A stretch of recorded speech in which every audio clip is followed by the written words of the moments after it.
The following is brought to you by the Social Suplex Podcast Network. Are you tired of the same old pro wrestling?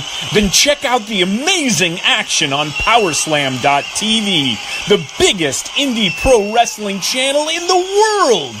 Get over 4,000 hours of the best pro wrestling events from over 110 of the biggest names in the industry from over 15 countries around the globe. Get your free trial today at Powerslam.tv.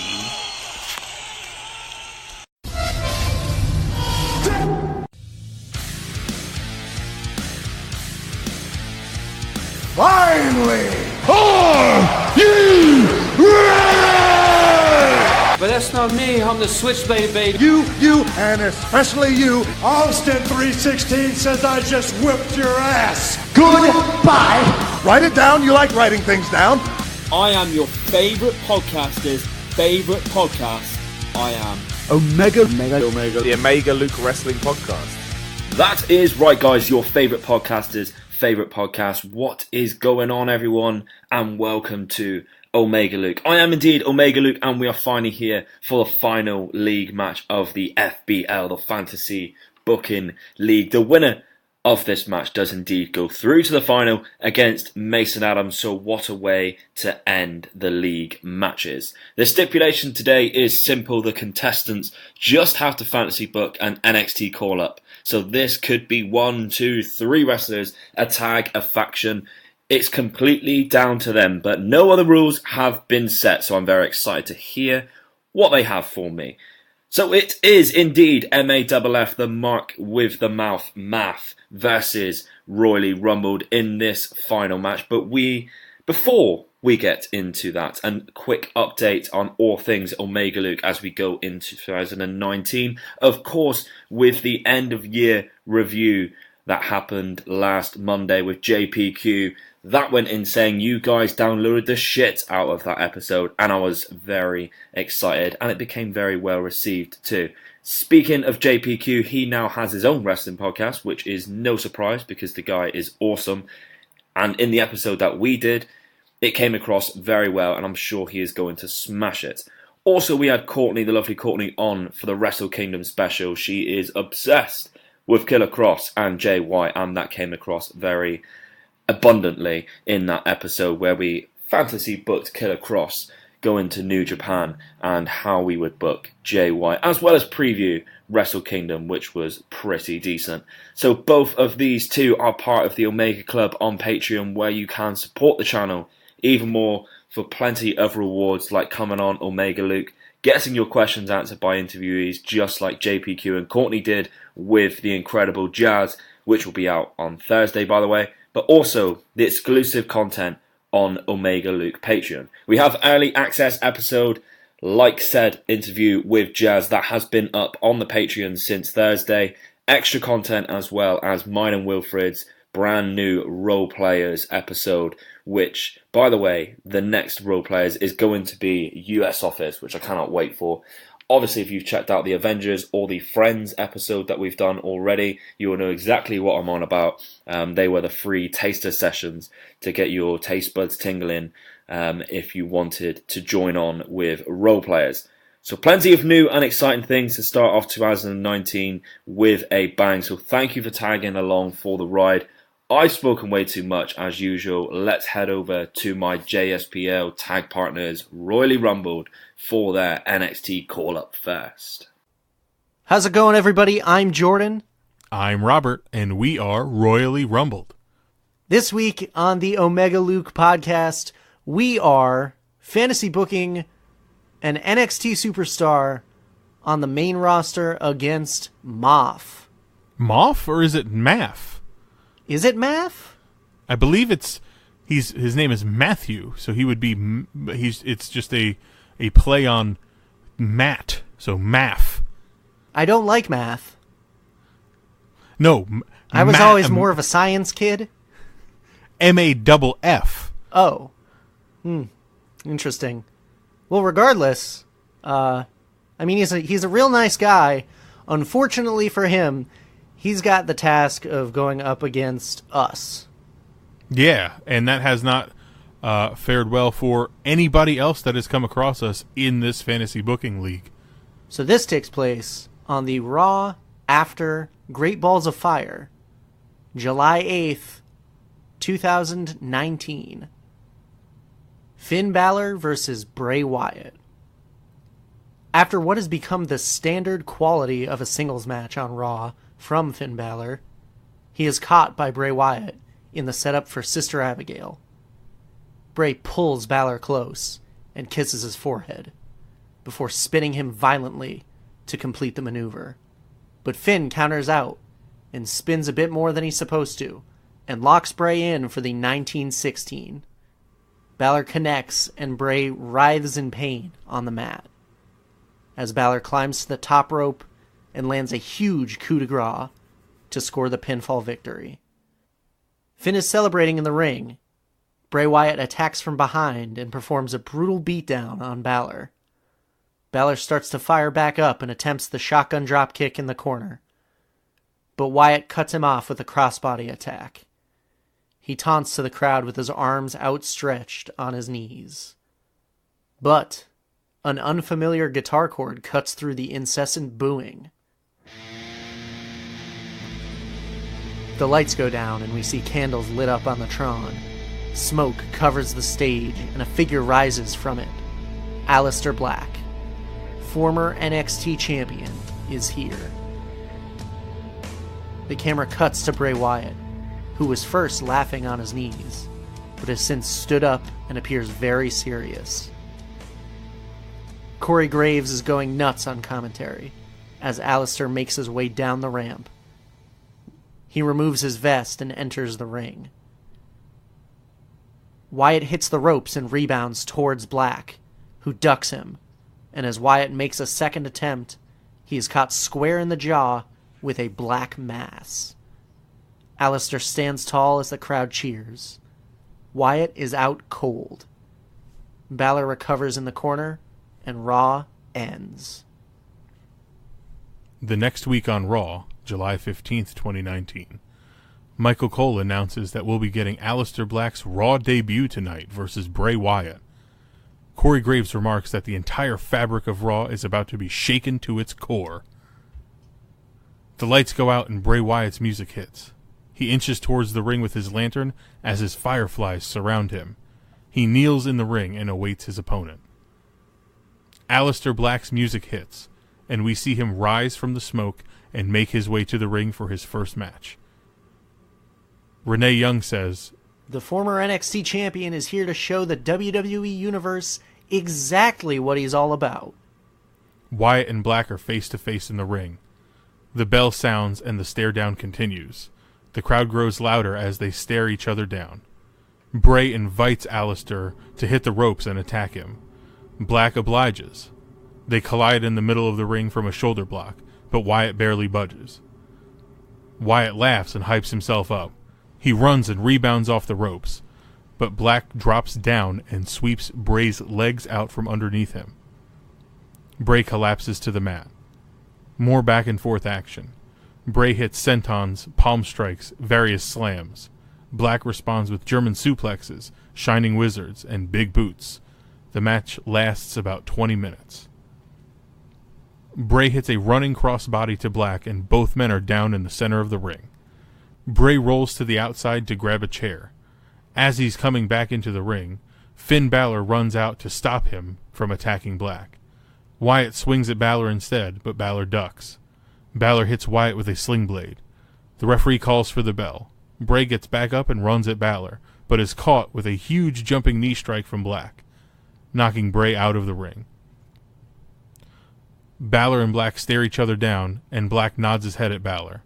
Black's music plays as they taunt in the ring. Bray crawls up the ramp. Black says he's not done with him. Aleister turns around and is drop-kicked into the corner by Balor. Black is lying prone in the corner as the commentators and the crowd are shocked. Balor looks around. He's got a huge grin on his face. Balor backs into the opposite corner and points his hand like a gun and aims it at Black. Balor runs and hits a hesitation dropkick in the corner on Black. The camera cuts to Bray Wyatt, who's now looking on with a pleased look on his face. Black sells out of the corner and is lying prone on the mat. Balor, still grinning, steps out of the ring and up onto the apron and climbs to the top rope. He leaps and connects with a coup de grace on Black. Balor kneels over Black as Black grips his midsection in pain. The segment ends. Week 3, Raw, July 22nd, 2019. During Raw, we get a Raw Rewind, presented by Snickers. Hungry? Grab a Snickers. A replay is shown of Balor costing Black the match via disqualification, and then Balor turning on Black and attacking him. Balor's music plays and he walks out on the stage through the smoke. He's got his gigantic smile on and is pandering to the crowd, although he is not well received. Balor goes through his entire entrance. Most of the crowd is refusing to do his signature arm taunt during the musical cues. Balor enters the ring and maintains his grin. It's coming off more as smug now. He gets on the mic. 2 years. I came back from my shoulder injury 2 years ago. And what's happened since then? I've been stuck in the middle of the card, stuck in go-nowhere matches with the same 4 guys. I've never even gotten my rematch for the title I never lost. I was the first ever Universal Champion. I was to lead the new wave of WWE. But instead I've had to sit on the sidelines and watch more and more former NXT superstars pass me by. No more. The old Finn Balor would never stand for it. The Finn Balor that fought in Japan would never stand for it. I don't need anyone's help to win. I don't need Aleister Black's help. I don't even need the Balor Club. Membership for the Balor Club is no longer open to everyone. No more free memberships. Balor Club is closed. Black's music hits, and he comes out. He and Balor go nose to nose. Black grabs a microphone and says, "Your pride clouds your judgment, Finn. I emerged 2 weeks ago to help a man I respected, to fight against an oppressor. But your vanity got in the way. You've thrown away that respect. You should apologize to all these people and to me, because if you don't, the devil will get his due." Balor stands back and chuckles, before slapping Aleister across the face. They brawl a bit. Balor goes for a sling blade, but Black ducks it and connects with a black mass. Balor crumbles to the mat, and Black stands over him. Suddenly, the lights go out. The lights come back on, and Bray is standing behind Black. Black turns around, and Wyatt lays him out with his sister Abigail. Bray kneels in between Balor and Black and extends his arms and laughs. He screams, "Follow!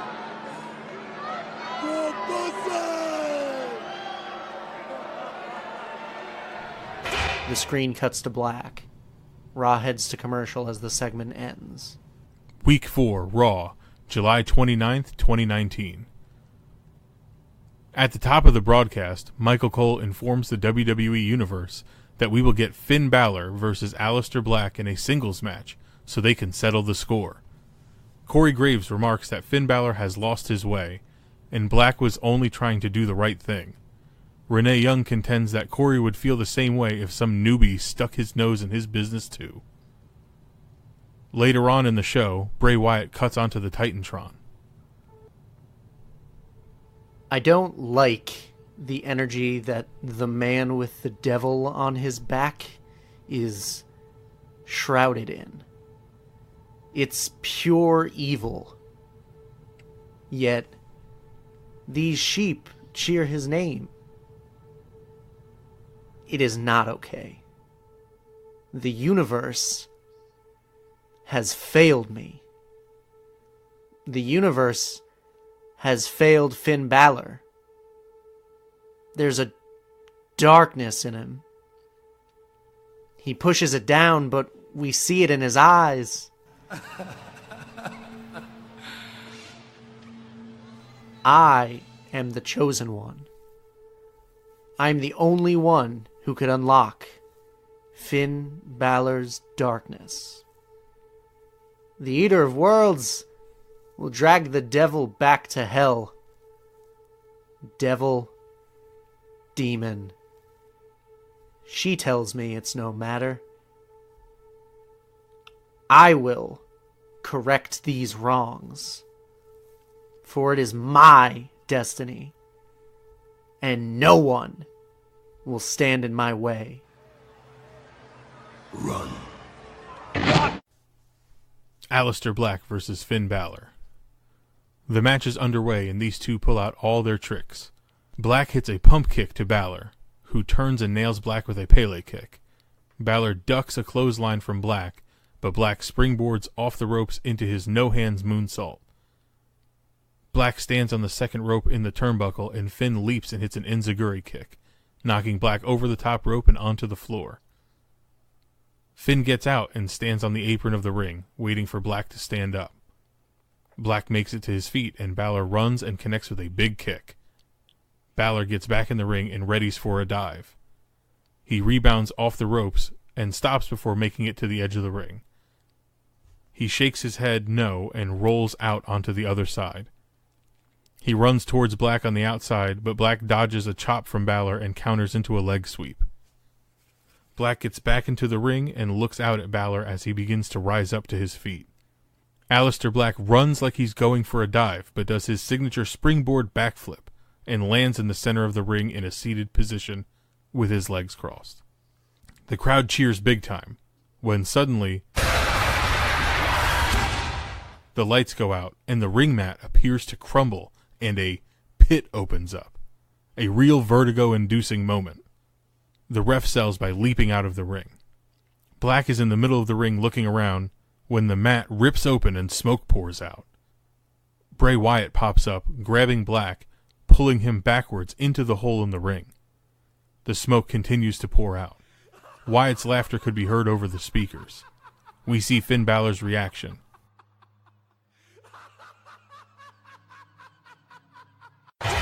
We cut away with Bray Wyatt's graphic and the show ends. Week 5, August 5th, 2019, Monday Night Raw. Bray Wyatt versus Finn Balor in a steel cage is announced. Corey Graves adds, Bray Wyatt says he's the only one who can unlock Finn Balor's darkness. I guess we'll see later tonight. Finn Balor comes out first, and Bray Wyatt makes his way out next. He blows his lantern out before stepping inside the cage.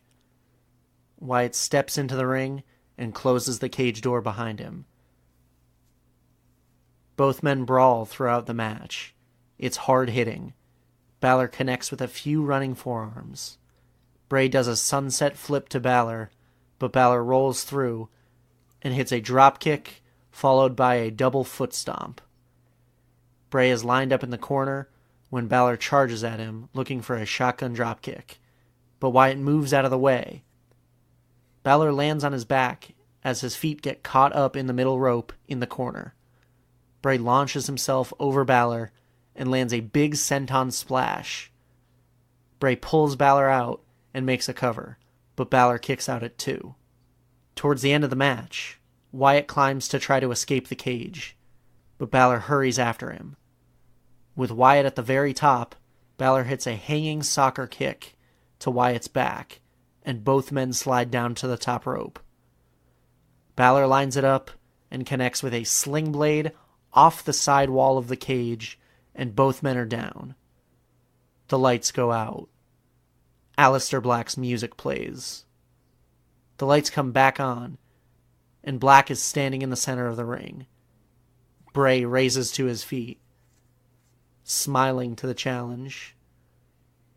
They begin throwing haymakers at each other.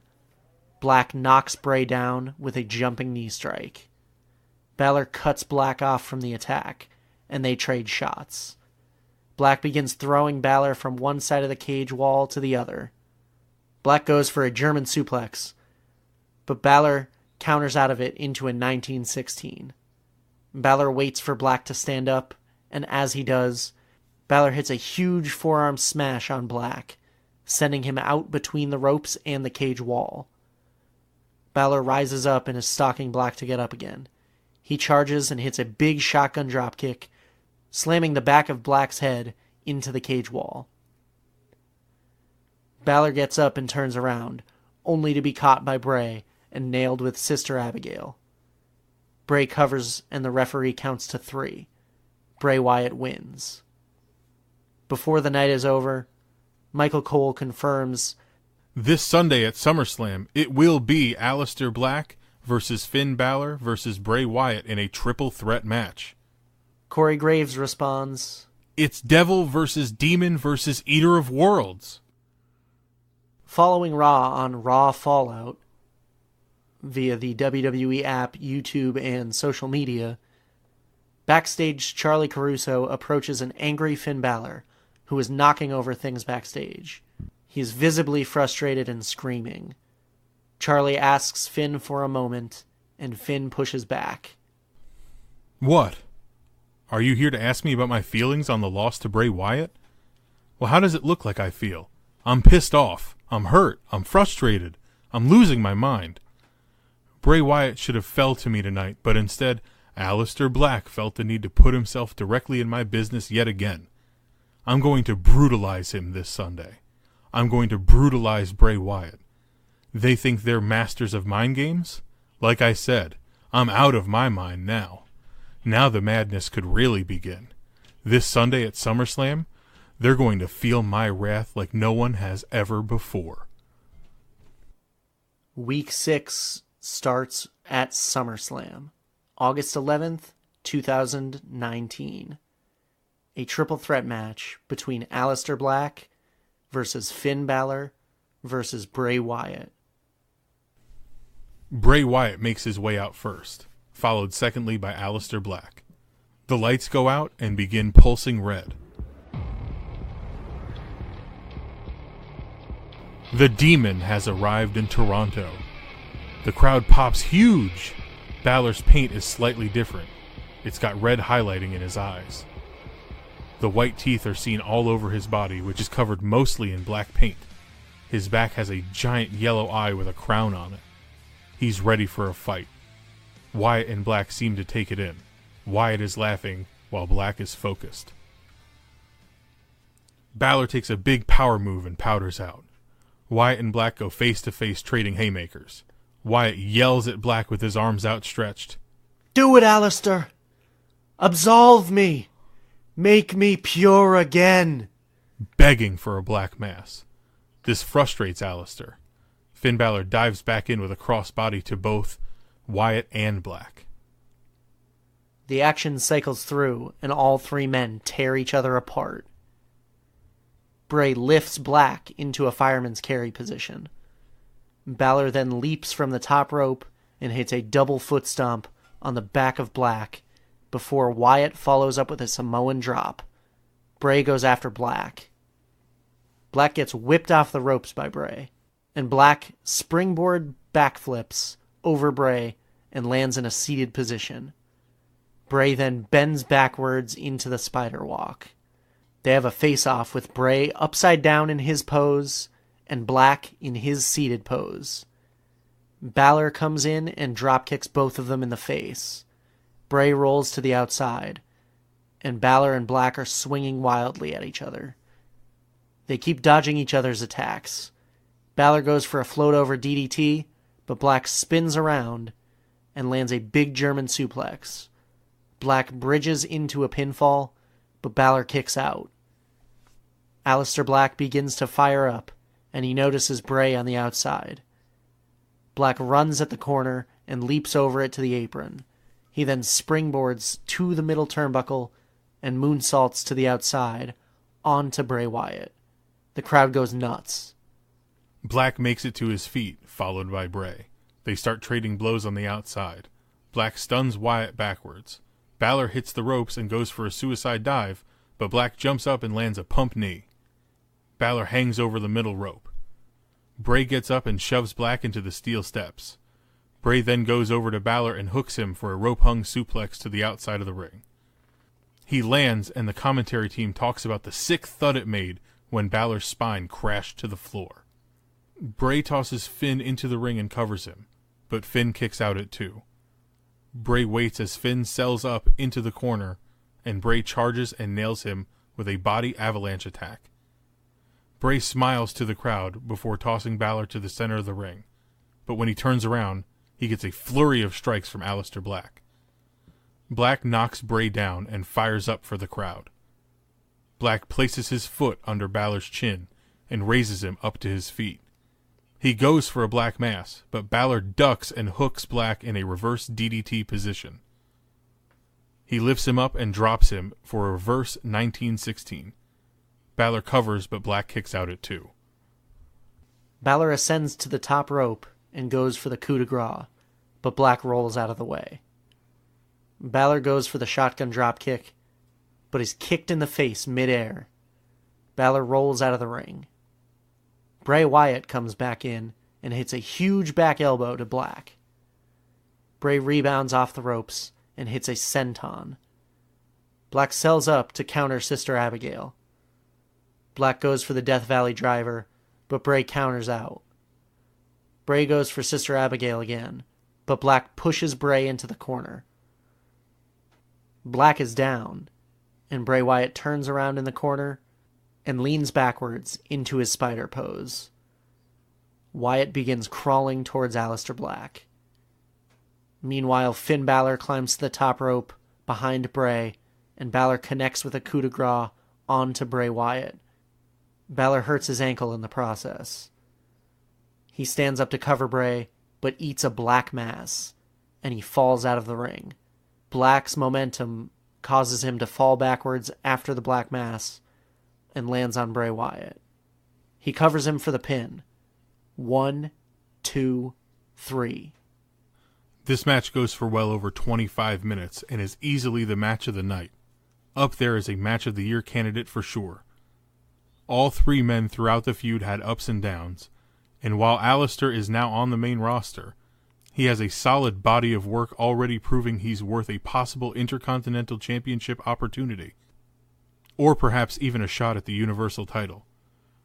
But in order to move on, he must set his sights on defeating a new Finn Balor, who has a serious chip on his shoulder after not being beaten. Their rivalry will continue with a future #1 contendership on the line.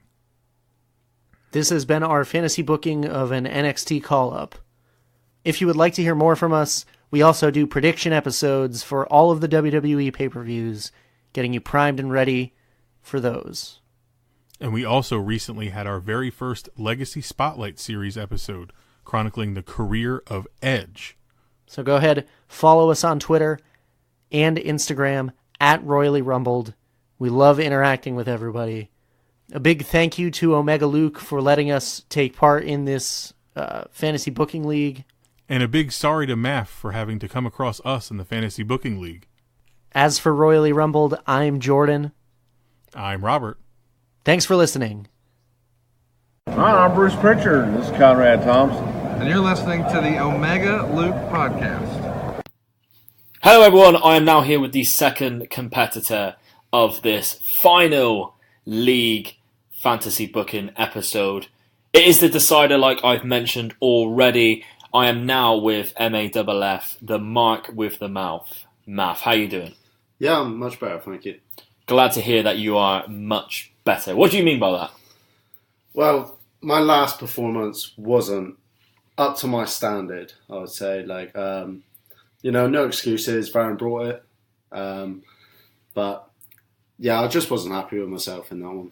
Yeah, it was very unlike you, a very poor fantasy booking by your standards. And like you said, Vern actually did very well and definitely deserved something out of the match, which he did. Obviously, he picked up the win. What do you think about your opponents today, Royally Rumbled? Yeah, they're pretty good, actually, aren't they? Yeah. I know they've got their own podcast. That's how you guys met. And I know they do the Josh and Stu Prediction League. Yeah. So, yeah, I'm expecting big things from them. I don't think they'll make the final, but... No? No. Well, you got to back yourself, definitely. Exactly. Yeah, big fans of Royally Rumbled as a podcast, and people I've interacted with them quite a lot. They're both really nice guys, and I'm happy that they got involved when they did eventually. So, great to have them on board. Any final words? Do you think you have what it takes then to get to the final? And even so, if you do, which you obviously do you think you can beat Mason Adams without knowing what the stipulation of the final is going to be yet? Yeah, of course I do. Like, I can't go into a match being already beaten. Yeah. I honestly think this is no disrespect to Mason Adams, because I think he's a great fantasy booker, even better friend. Yeah. But I honestly do think the winner of this match will go on to be champion.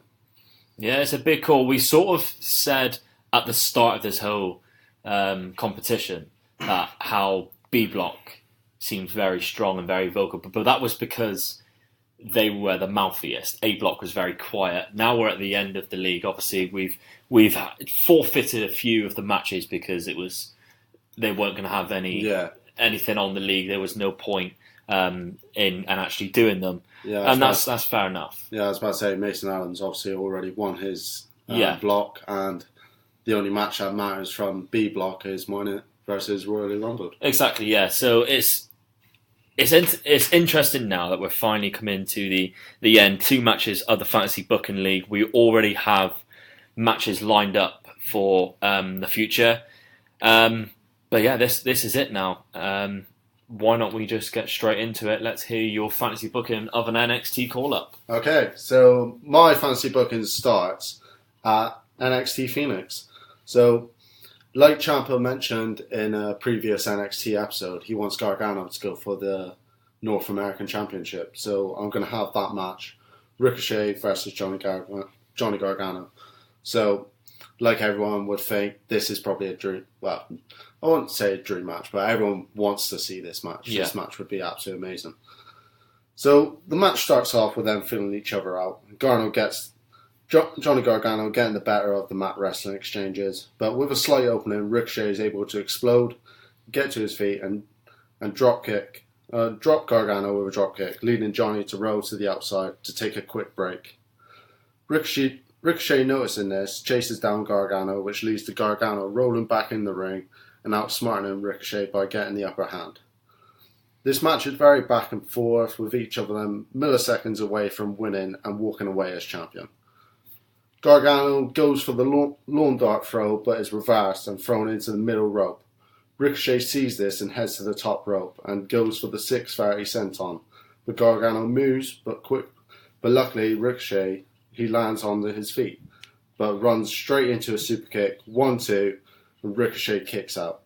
Mauro Ranallo is on commentary saying no one has ever questioned Ricochet's athleticism, and after this, no one can question his heart either. Gargano can't believe it, but heads to the corner to go for another super kick, like he does with the DIY. Yeah. Gargano can't believe it, but heads to the corner to go for another super kick. The super kick lands. Gargano goes for the pin. 1-2, kick out, and again, with this Gargano starts to lose it and mounts Ricochet and punches him until he's motionless. He lifts Ricochet to his knees, and it's one final super kick and then puts him in the Gargano escape. Ricochet is motionless, and the ref has no choice but to stop the match and reward Gargano the winner. Nigel McGuinness on commentary says he may have turned his back on the fans, but it was all worth it as he has finally won a singles championship here in NXT. The Gargano I know didn't need championship gold to be a well-respected wrestler, says Percy Watson. Later that night, in the main event, we see Tommaso Ciampa versus Aleister Black. The match starts very quickly with Black hitting Ciampa with a running bicycle knee and getting a 2 count. Ciampa rolls to the outside, but Black follows up with a flip over the top rope onto Ciampa. The crowd is going crazy. Black is feeding off their energy, but as he picks Ciampa to his feet, he is forced back into the steel steps of Vantage Ciampa. Throughout the match, Ciampa focuses on the back after the damage done from the steel steps. Ciampa calls for the end and goes for the dragon wings.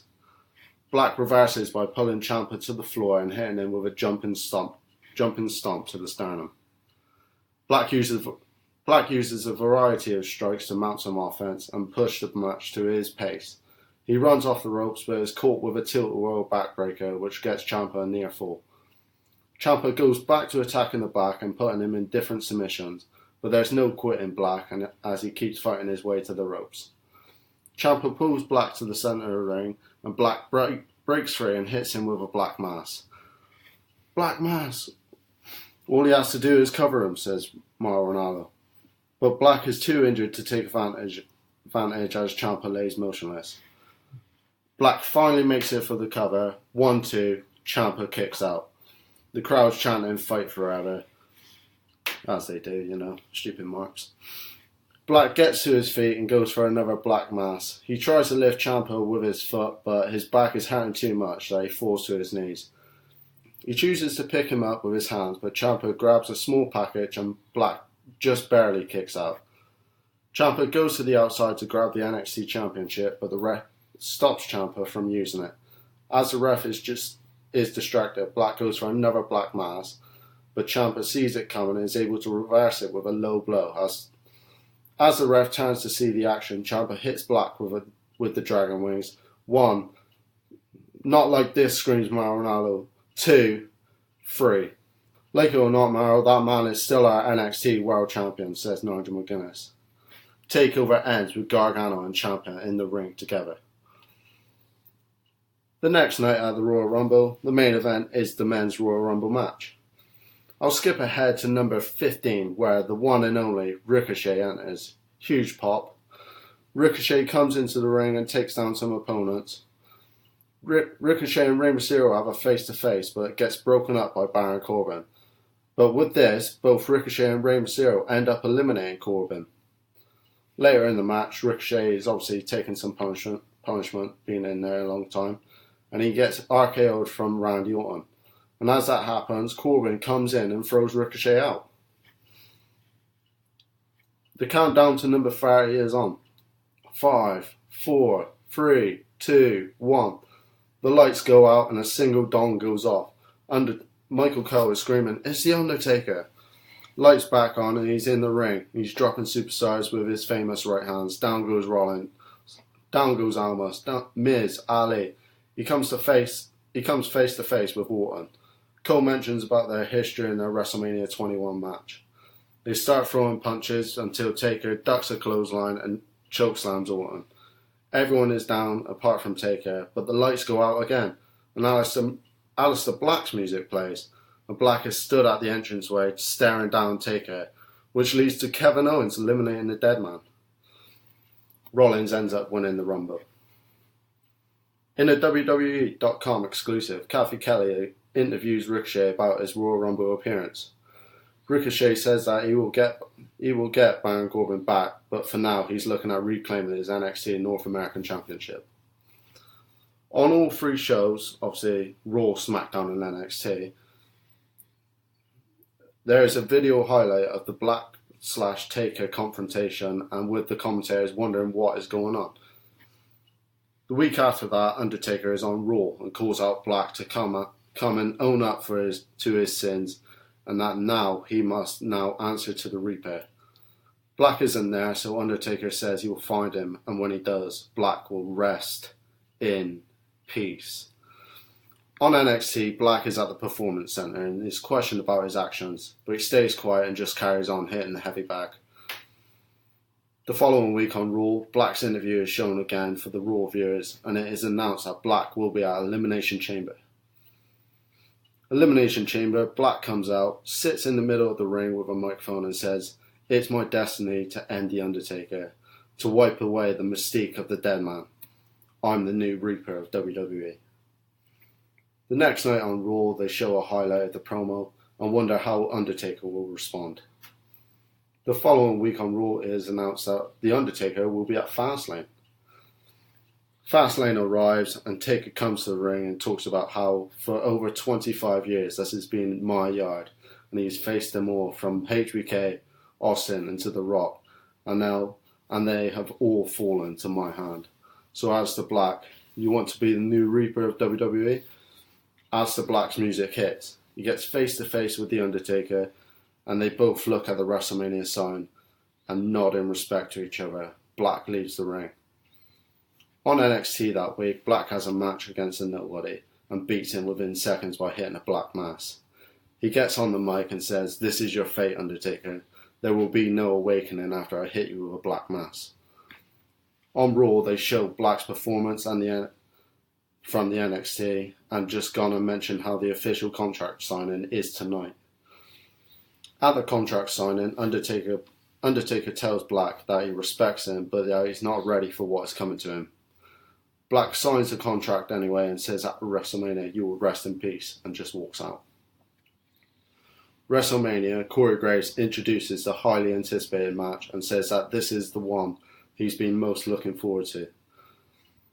Black and Undertaker both make their entrances. JoJo announces the competitors. The bell rings. The two go face to face. Undertaker grabs Black by the throat. He lifts him up for the chokeslam, but Black slides off and hits him with a black mass. Black, grabbing his throat like obviously he's just been choked, decides to pick Taker up with his foot and hits another black mass. 1, 2, 3. Black sits in the middle of the ring as the ref sees to Taker in the background. Black leaves the ring and lets Taker have one final goodbye. The Raw after Mania, Triple H officially signs Black to Raw, but Corbin comes out to welcome him to the show. But Triple H is tired of Corbin acting like he still runs the show, so puts him in a match against Black, but if Corbin loses, he'll no longer be a part of Raw. Black ends up beating Corbin. The next night on SmackDown, the newly crowned United States Champion Rey Mysterio offers out an open challenge. Shane McMahon comes out and says, "Actually, Rey, you'll be facing the newest member of SmackDown Live." Corbin's music plays. Shane McMahon puzzled and says, "I wasn't talking about you." Ricochet's music plays. Ricochet versus Rey Mysterio. The match that everyone wants to see. That'll just be absolute killer. But the match is quickly interrupted by Corbin. Corbin now has to find a partner so he can face both Ricochet and Mysterio later on in the main event of the evening. If he doesn't find a partner, he'll have to go handicap.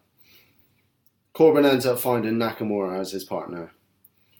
Later on in the main event, Ricochet and Rey win after Ricochet lands a 630 on Corbin.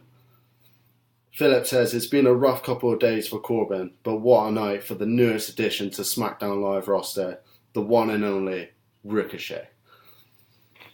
So I've just left it what's next. You're probably going to go with Ricochet versus Rey later on for the United States Championship. Yeah. I thought I'll just kick it off with there. Aleister Black has a clean slate.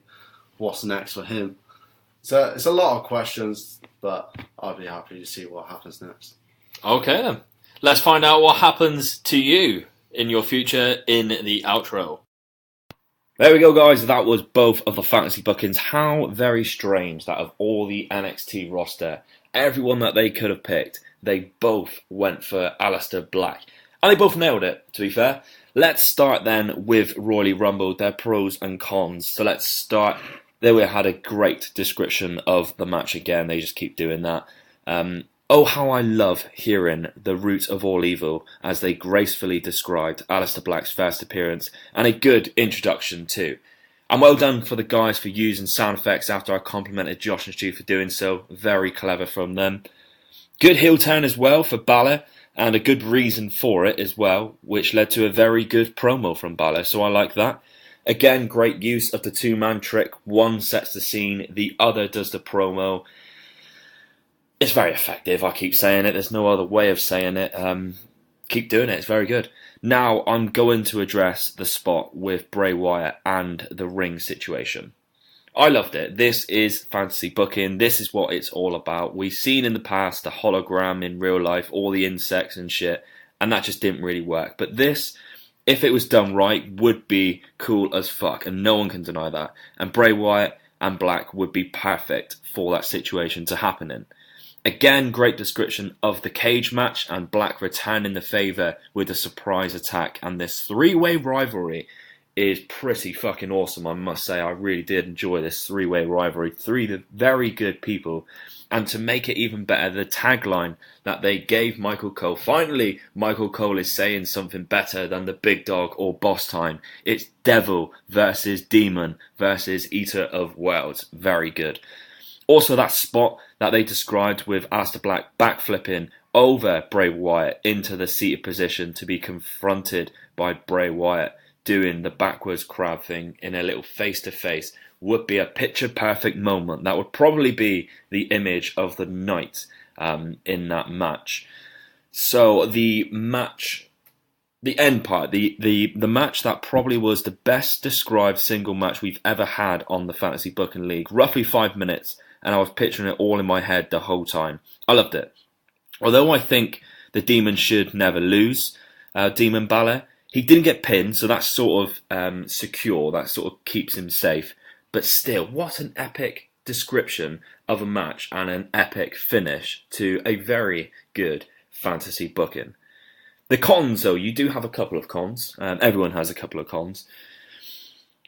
Is there a reason for Black's gripe with Bray? Only because there was no explanation for a babyface, Aleister Black, interrupting the match. That was the only sort of thing I picked up on at the very beginning of the fantasy booking. I was a bit unsure. I did go back and listen to it again, and I couldn't quite grasp any reasons why. You know, it's not a big deal, but he is obviously a babyface, so it is very unlike something that a babyface would do, that's all. And also, because I'm greedy, this is not really a con, to be honest, but I suppose it could be. Because I'm greedy, and I feel it would have just made that ending match that slightly bit better. We heard the Aleister Black song at the start, like I said, The Root of All Evil. I think, Royally Rumbled, you missed a trick here by not ending that booking with that amazing finish with The Root of All Evil playing in the background as you described Aleister Black picking up the win. How awesome would that have been? But still, very good. I very much enjoyed that last match, like I've already said. So overall, I really enjoyed this again. They brought in the sound effects. Missed a trick, yeah, at the end, but it still worked with great places to really add to the story. And that's what this one was.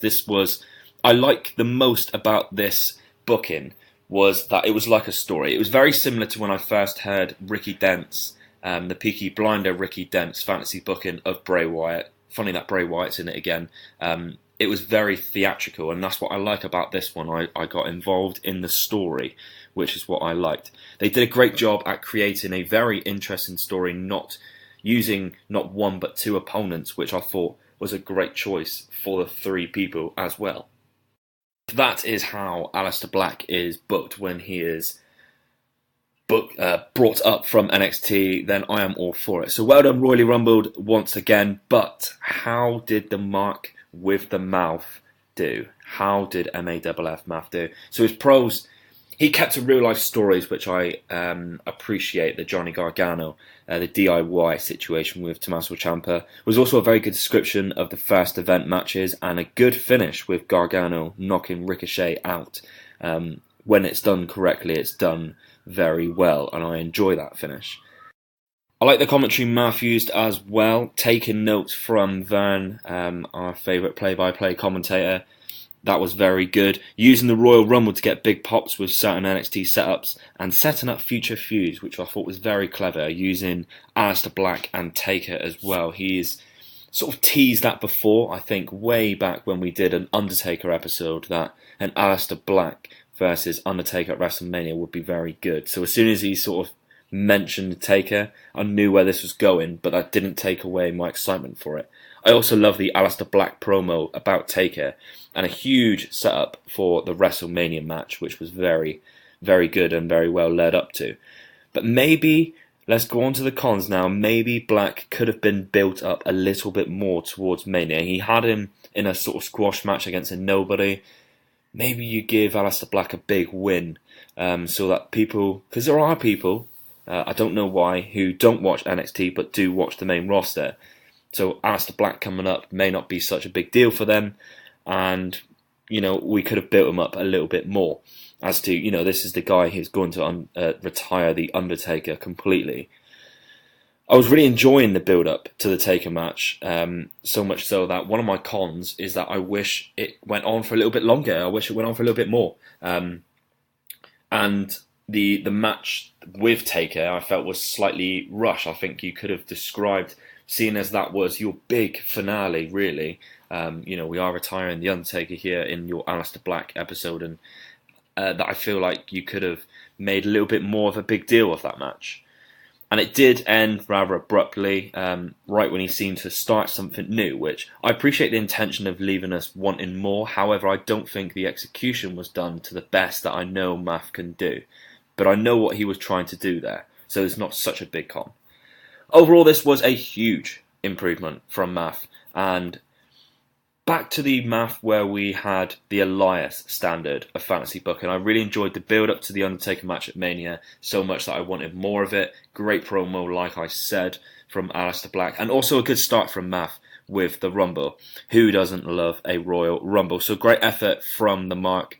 Great to have him firing back on all cylinders again. But is this good enough to take him through to the final to face Mason Adams?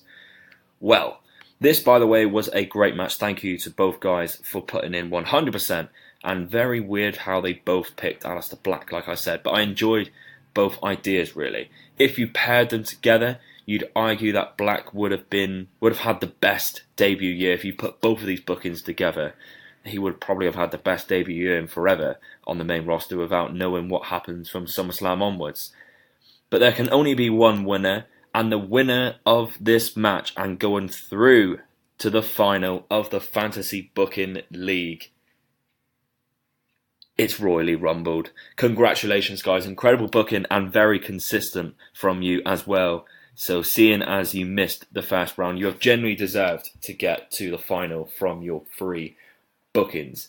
And as well, if you took out that win that they gained from the previous competitor, Kinzakil, they would have still gone through on the head-to-head rule. So condolences to Maff, who will definitely be back in the contenders match to face the champ in the future. But the stage is now set. It is indeed Mason Adams versus Royally Rumbled in the final. And as for the final, I'll contact both parties and arrange a date for this to happen as well, to tell them who or what they are fantasy booking and to get a good date, which I'll announce later on. So that is it, guys. The league is now down to just one final match and I will finally have my champion. Thank you to everyone who took part across the whole of the Fantasy Booking League. The standard of bookings just got better and better as everyone tried to outdo each other, but that is what made it great. And as per my announcement, the championship post the league will continue. Many new faces who will want a piece of that pie. So who we will see, we already heard Armbar Audio called Dom out. We already heard Josh and Stu who wanted revenge on Maff and Ricky Dent. So we could see that in the future as well. But the first match outside the league will also be the first match outside of the WWE.